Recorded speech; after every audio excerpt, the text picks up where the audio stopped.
শ্রমিক, বিয়ের বড় দিন, মাসের বড় মাস, এই ব্রাহ্মণবাড়ি এয়ারপোর্টের বারান্দায় আমি ঘুরেছি। ওই বৈষম্যের মাধ্যমে আজকে ছেলেরা ক্ষমতায় গিয়েছে। বৈষম্যটা কি? সেই বৈষম্যটা হবে যে ছেলেরা মেধা আছে কিন্তু মেধার তুলনায় চাকরি পাচ্ছে না। মুক্তিযুদ্ধ নাতিমুতি দেখে চাকরি দেবে। এই আন্দোলনকে কেন্দ্র করে সরকার গতর হওয়ার পরে তারাই গিয়ে এখন ক্ষমতার চেয়ারে বসছে। আমি জানতে চাই, তোমরা যে আন্দোলন করেছে এটা চাকরি আন্দোলন, সবচাইতে বড় যে বৈষম্য শিকার সেটা হচ্ছে হেফাজতে ইসলামের নেতৃবৃন্দ ব্রাহ্মণবাড়িয়ার পরিবহন হেফাজতের মামলা করতে হতো।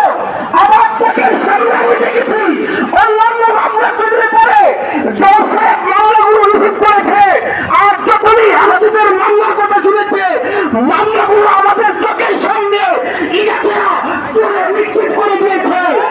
এইভাবে মাসের পর মাস দক্ষিণের শিকার হচ্ছে হেফাজত সহ বাংলাদেশের চোখের দাঁড়িয়ে বাংলাদেশের আওয়ামী ওলামা একটা কথা স্পষ্ট জানিয়ে দিতে চাই, মাওলানা আব্দুল হামিদ খান বাহারি